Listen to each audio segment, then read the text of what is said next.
আমি এখানে নিয়ে নিচ্ছি কাতলা মাছ। আমি কিন্তু কড়াইটা ওভেনটা অন করিনি, বন্ধই আছে গ্যাস, চুলা জ্বালাইনি। আপনারা এটা রুই মাছ দিয়েও করতে পারেন। আচ্ছা, এবারের মধ্যে দিয়ে দেবো পেঁয়াজ বাটা। আমি এখানে দুটো বড় সাইজের পেঁয়াজ বেটে নিয়েছিলাম, দিয়ে দিলাম পেঁয়াজ বাটা। দেব আদা বাটা, বড় চামচের 1 চামচই দিলাম হচ্ছে আদা বাটা।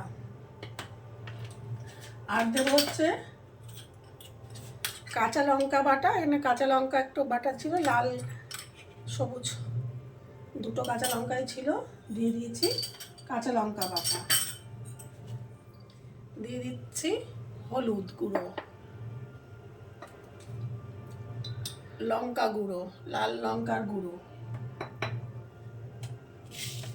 দিচ্ছি অল্প চিনি। আচ্ছা, দেবো একটু গরম মশলা,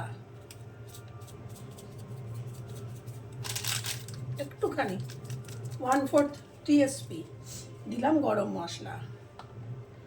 আর দিয়ে দিচ্ছি সর্ষের তেল। এটাতে একটু তেলটা বেশি লাগে, যেহেতু এখানে কোনো জল ব্যবহার হবে না। এখনও গ্যাস আমি অন করিনি। এবার এটাকে ভালো করে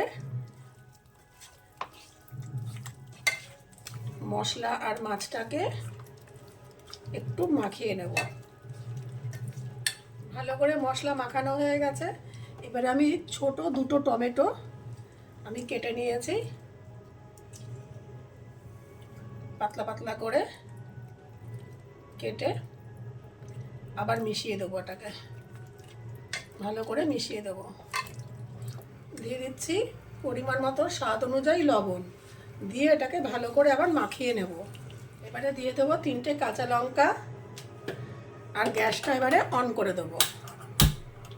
দিয়ে হাই ফ্লেমে মিনিট 2-3 আমি এটাকে হতে দেবো, কোনো ঢাকনা দেবো না, নাড়াবোও না। 2-3 মিনিট পর আমি আবার ফিরে আসছি। মিনিট 2 হাই ফ্লেমে আমি এটাকে রান্না করেছি।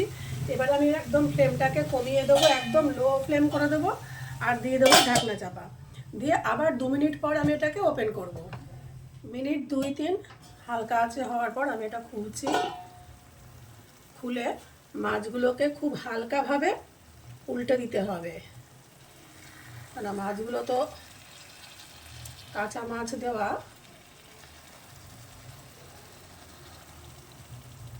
আর এগুলোতে একটু তেল বেশি লাগে, আমি একটু তেল একটু কমই দিয়েছি। আপনারা ইচ্ছা করলে একটু তেল বেশিও দিতে পারেন। খুব হালকা হাতে এগুলোকে উল্টে দেবেন এভাবে। মিনিট 2 হালকা আছে, এই যে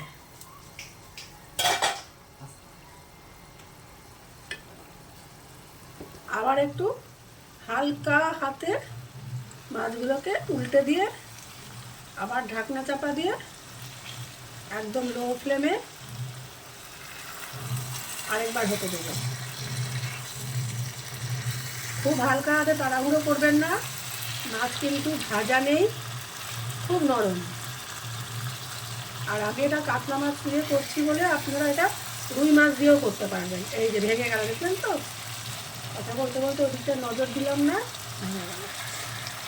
যাই হোক,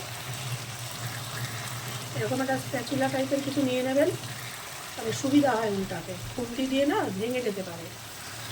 এই দিয়ে আবার হালকা আছে, আবার আমি মিনিট 2 এটাকে হতে দেবো। ঢাকনাটা আবার 2 মিনিট পরে তুললাম, রান্না হয়ে গেছে। ছড়িয়ে দিচ্ছি কেটে রাখা ধনেপাতা দিয়ে।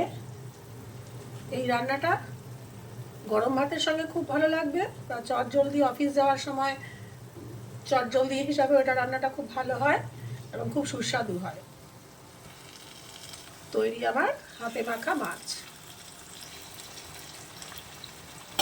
ঢাকনা চাপা দিয়ে রেখে দেবো। সার্ভ করার সময় সময় মতন ঢাকনা খুলে সার্ভ করবো।